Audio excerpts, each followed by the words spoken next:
श्री कृष्णचंद्र भगवान की जय। ओम श्री परमात्मा में श्रीमद् भागवत गीता के 8वें अध्याय का महात्म्य। भगवान शिव कहते हैं, देवी अब 8वें अध्याय का महात्म्य सुनो, उसके सुनने से तुम्हें बड़ी प्रसन्नता होगी। लक्ष्मी जी के पूछने पर भगवान विष्णु ने उन्हें इस प्रकार 8वें अध्याय का महात्म्य बतलाया था। दक्षिण में आमदरकपुर नामक एक प्रसिद्ध नगर है। वहाँ भाव शर्मा नामक एक ब्राह्मण रहता था, जिसने वेश्या को पत्नी बनाकर रखा था। वह मांस खाता, मदिरा पीता, श्रेष्ठ पुरुषों का धन चुराता, पराई स्त्री से व्यभिचार करता और शिकार खेलने में दिलचस्पी रखता था। वह खड़े भयानक स्वभाव का था और मन में बड़े बड़े हौसले रखता था। एक दिन मदिरा पीने वालों का समाज जुटा था। उसमें भाव शर्मा ने निर्भर पेट ताड़ी पी खूब गले तक चढ़े उसे चढ़ाया।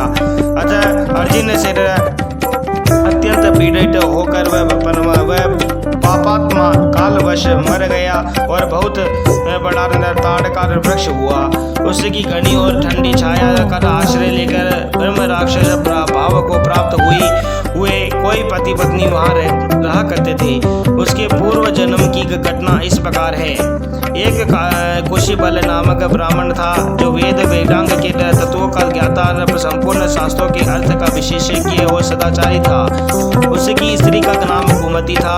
वह बड़े खोटे विचार की थी। वह ब्राह्मण विद्वान होने पर भी अत्यंत लोभवश अपनी स्त्री के साथ प्रतिदिन भैंस, काल, पुरुष और घोड़े आदि बड़े दोनों का ग्रहण किया करते था, परंतु दूसरे ब्राह्मणों को दान में मिली हुई घोड़ी भी नहीं देता था।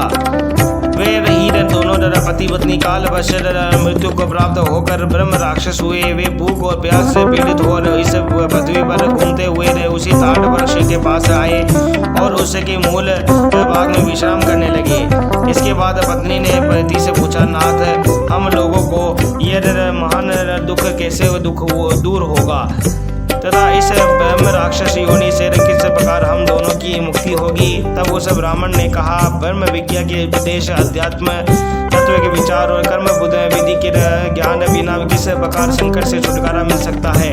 यह सुनकर पत्नी ने पूछा कि तद ब्रह्म किम अध्यात्म की किम कर्म पुरुषोत्तम वह ब्रह्म क्या है, अध्यात्म क्या है और कर्म कौन सा है। उसकी पत्नी की इतना ही कहते ही जो आश्रय की घटना घटित हुई उसको सुनो। उपयुक्त वाक्य गीता के 8वें अध्याय का आधा श्लोक था। उसके श्रवण से वह वृक्ष उस समय प्राण के रूप को त्याग कर भाव शर्मा नामक ब्राह्मण हो गया। तत्काल ज्ञान होने से विशुद्ध चित्त होकर वह पाप के चोले से मुक्त हो गया तथा उस आधे श्लोक के ही महात्म्य से वे पति पत्नी भी मुक्त हो गए। उसके मुख से देवात्र ही 8वें अध्याय का आधा श्लोक निकल पड़ा तथा तदंतर आकाश से एक दिव्य विमान आया और वे दोनों पति पत्नी को उस विमान पर आरूढ़ होकर सर्वलोक और चले गए। वहाँ पर वह सारा वर्णन अत्यंत आश्चर्यजनक था। उसके बाद उस बुद्धिमान ब्राह्मण भाव शर्मा ने आदरपूर्वक उस आधे श्लोक को लिखा और देव जनार्दन की आराधना करने की इच्छा से वह मुक्तिदायिनी काशीपुरी में चला गया।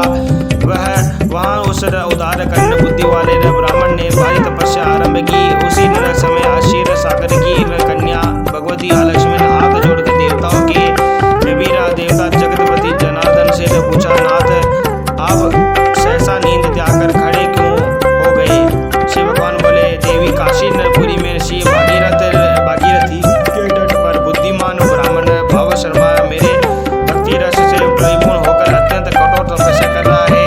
वह अपनी इंद्रियों को वश में करके गीता के 8वें अध्याय के आधे श्लोक का जप करता है। मैं उसकी तपस्या से बहुत संतुष्ट हूँ।